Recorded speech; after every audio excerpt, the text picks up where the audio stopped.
Hare Krishna, I am Girinandita from Rhythmic Rhythms.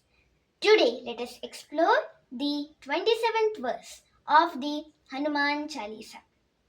सब पर राम तपस्वी राजा तिनके काज सकल तुम साजा. This verse highlights Hanuman's loyalty and his service to Lord Rama. Let us understand it line by line.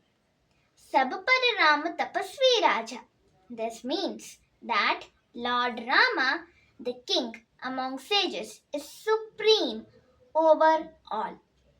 Next comes Tinake kaj sakal tum saja. This means Hanuman completes all the tasks and missions of Lord Rama with perfection and devotion.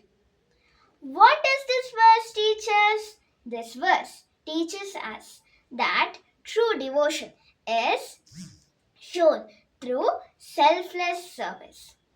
Hanuman inspires us to dedicate our actions to God with love and surrender. Jai Hanuman.